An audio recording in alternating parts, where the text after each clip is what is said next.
Hello everyone. In this week's tutorial video, I'd like to introduce you to the Harmonic Series, as well as the three most popular types of synthesis: additive, subtractive, and FM.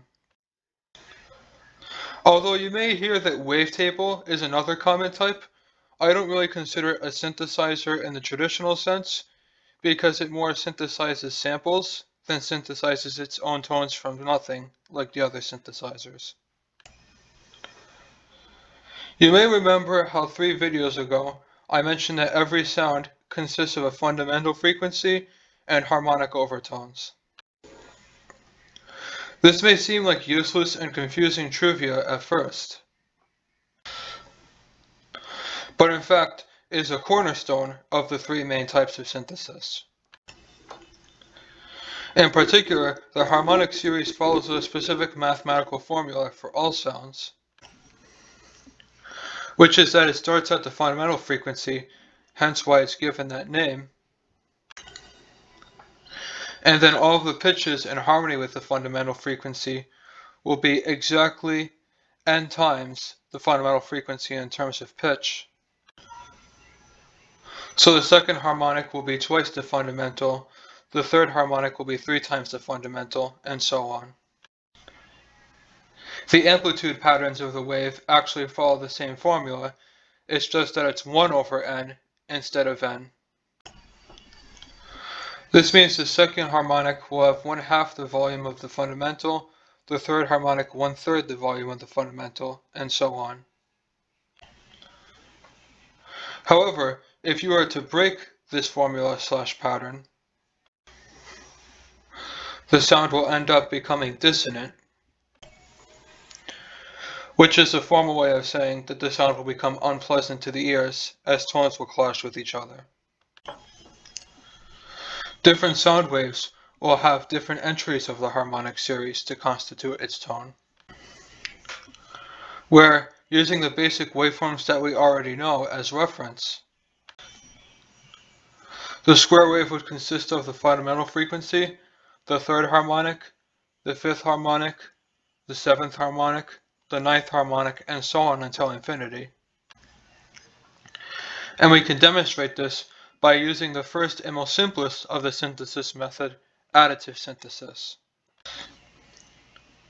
As its name suggests, additive synthesis is simply adding together all the waves until you get your desired tone. In Audacity, we would do this by clicking Generate, Tone, Sine Wave, 440 Hz, although it can be any pitch you want, at amplitude of 1. The amplitude of 1 is non-negotiable in order for it to be the fundamental frequency and for this to work. So far, the sound sounds like this, as you would probably expect. Next, we will generate a sine wave at 1/3 the amplitude and 3 times the frequency.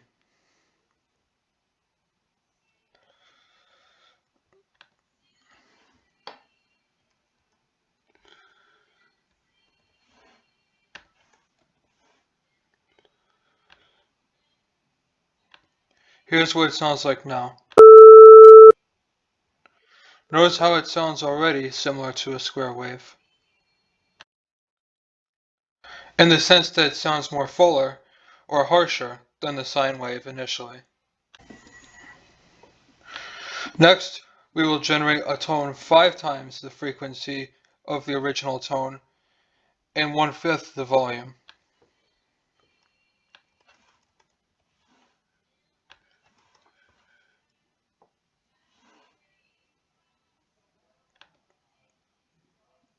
Here's what it sounds like now.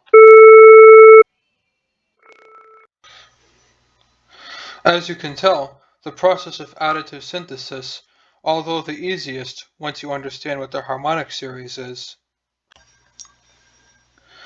also the most tedious because you have to add every single sound wave in manually. Additive synthesis is actually how many older organs made their sound, such as a pipe organ or the electric Hammond organ. However, in the modern day eras, additive synthesis has fallen largely out of favor due to its extremely tedious nature. The more common analog synthesis method is known as subtractive synthesis, because it takes a waveform already rich in harmonics and takes away the harmonics from it. Although I do not have subtractive synthesizer plugins for Audacity, I can still describe in detail how a subtractive synthesizer works, using the tools that Audacity does provide. The fundamental part of a subtractive synthesizer is called an oscillator, and simply refers to the basic air pressure wave that gets generated. Most of the time, subtractive synthesizer oscillators generate sawtooth waves, triangle waves, or square/pulse waves. So we can simulate a subtractive synthesizer oscillator by clicking Generate, Tone, Square Wave, 440 Hz, amplitude of 1.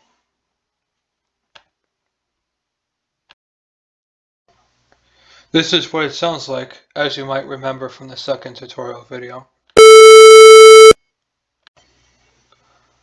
The next part of a subtractive synthesizer is its filter section, which simply use the low-pass filters demonstrated earlier to cut out harmonic overtones in the sound. Like this: Effect,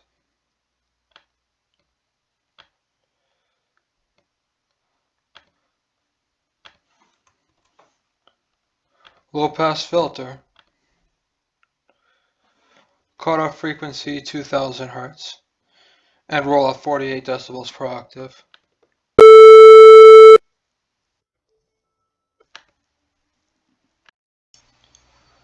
The next part of the subtractive synthesizer is called its amplifier, also called its envelope. This determines how the waveform changes volume over time. And you may have heard the terms attack, decay, sustain, and release, commonly shorthanded to ADSR, where attack refers to how long the volume takes to reach its maximum amplitude. Decay refers to how long it takes to reach a sustain level after it reaches maximum amplitude. Sustain refers to the volume of the sound as long as you keep the key pressed. And release refers to how quickly the sound dies out once you let go of the key. It is important to note that amplifiers don't necessarily have to affect the sound. They can also affect the filter, which can be used, for example, to make the sound muffled at first, and then it gets bright or more detailed later on. Here's an example with a fade-in effect applied at the beginning to demonstrate attack.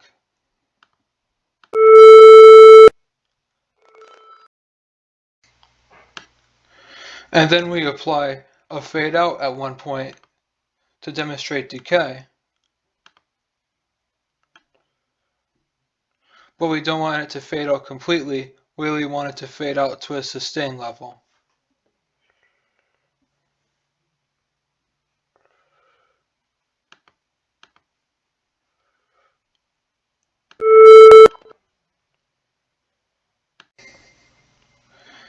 And then finally, we have a fade out, this time that does go to silence, to demonstrate release.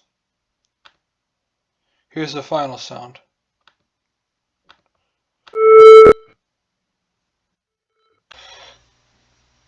However, because of how low-pass filters work in Audacity, I cannot demonstrate moving filters here.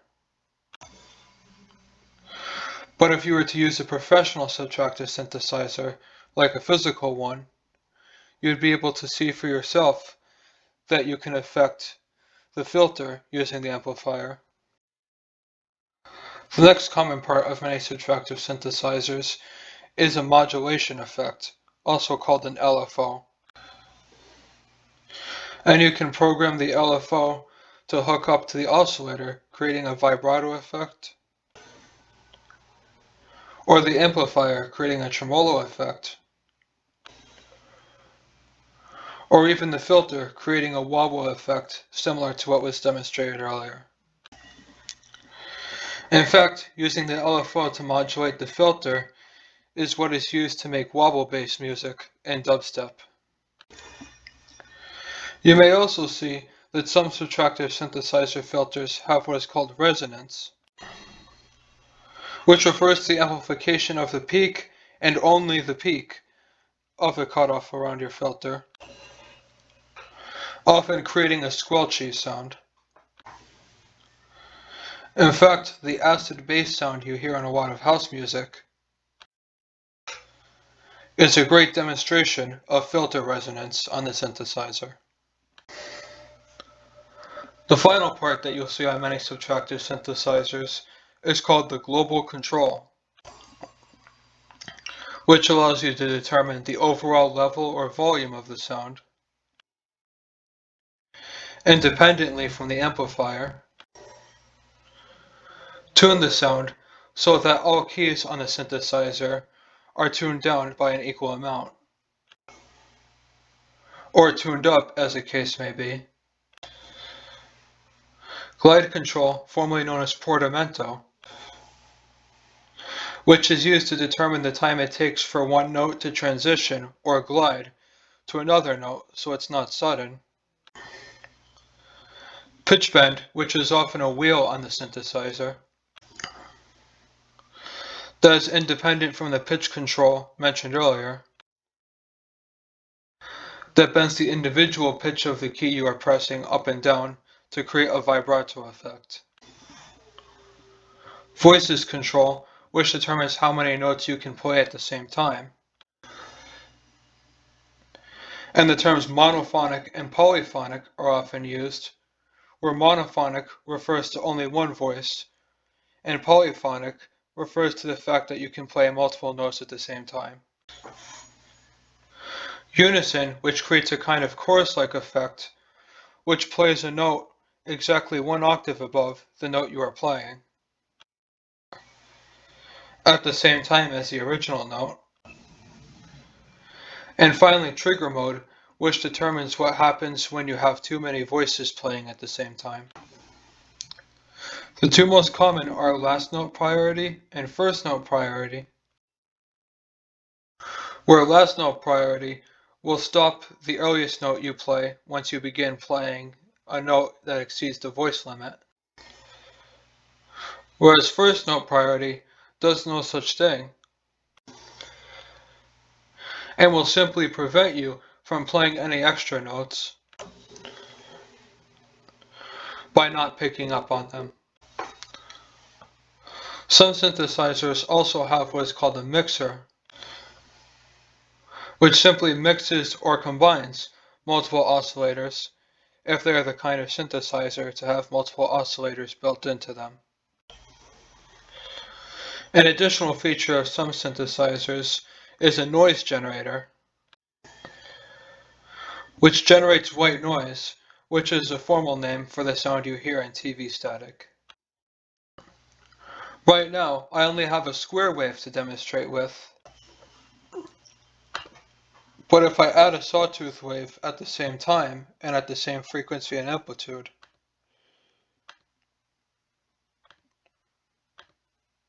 the tone will sound like this.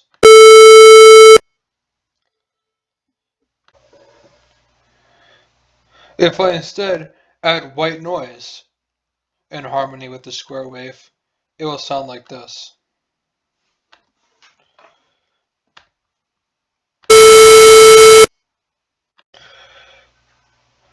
If I get rid of the square wave so that you hear only the white noise, this is what it sounds like.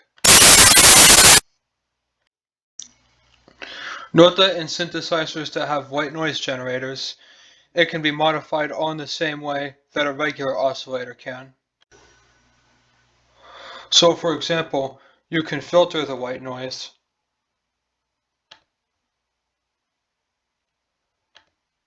So that will sound more like ocean waves.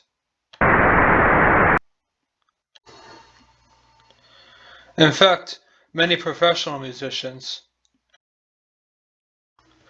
have used filtered white noise to create iconic sounds. Now that I've extensively gone over all of the components of a subtractive synthesizer,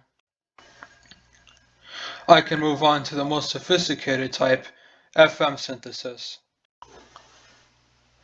FM synthesis stands for frequency modulation synthesis.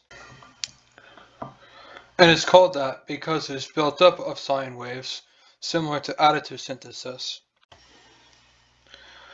But the difference is that instead of simply adding together, the frequency of the sine waves modulate each other,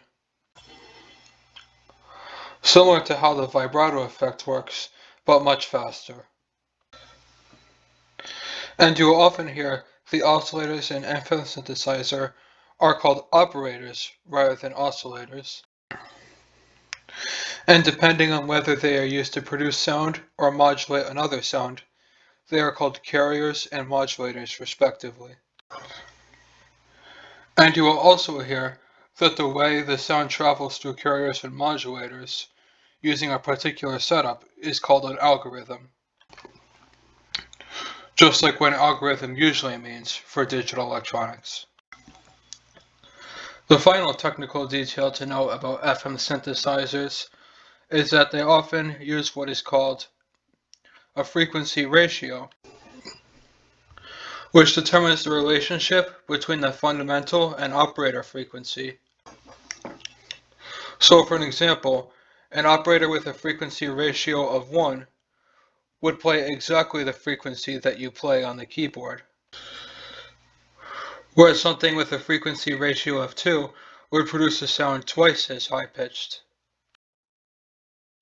The neat thing about all this regarding FM synthesis is that you can use much less amounts of sound waves than additive synthesis to get the same result. So for example, if you hook up one carrier to one modulator, both with a frequency ratio of 1, then this would logically mean that every harmonic of a modulator would affect a carrier. And if you set the modulator level down to 25% instead of the full 100%, you will get a steady decrease in amplitude of each of the harmonics, which is what gives you a sawtooth wave. By similar reasoning, if you change the modulator ratio to 2 instead of 1, this means that every other harmonic will be introduced into the sound instead of every single one, because of what the frequency ratio of 2 means. And if you change the modulator amplitude level down to 75%, you will generate a square wave using exactly only 2 sound waves, as opposed to the infinite amount required with additive synthesis. It is also important to note that the frequency ratio does not have to be limited to whole numbers. It can be any decimal number you want to. This allows you to create sounds with dissonance, such as many percussive sounds, like bells have. It is also important to note that FM synthesizers have almost all the same tools as subtractive synthesizers. It's just their oscillators are very different. So for example, many FM synthesizers have LFOs, amplitude envelope, and so on, just like subtractive synthesizers. However, most of the time, you don't need to know how to program an FM synthesizer like that in order to use it and be successful. As many big-name FM synthesizer manufacturers like Roland, Casio, Yamaha, and so on have large amount of sounds called presets already programmed into the synthesizer for you. And in fact, many 1980s musicians, especially in the pop and rock genre, simply used the presets programmed into their synthesizers, which you can tell if you listen to a lot of the songs. As noted earlier, a wavetable synthesizer is simply a sort of sampler and not really a synthesizer in the sense that it creates tones from scratch. And similarly, there are many keyboard instruments specifically called samplers, often used in the hip-hop genre. Although as evident by their name, I wouldn't qualify them as synthesizers in the traditional sense either. And so I overlook those instruments when I teach synthesis. However, it is still important to know that they exist and that they are popularly used, just like the three main methods I taught. Now that I've comprehensively demonstrated all of the main methods of synthesizing your own tone, I can begin teaching other in-depth music theory concepts starting next week when I teach the difference between an arpeggio and a chord. As a chord uses notes in harmony, whereas an arpeggio does not, but they are both made out of the same exact notes.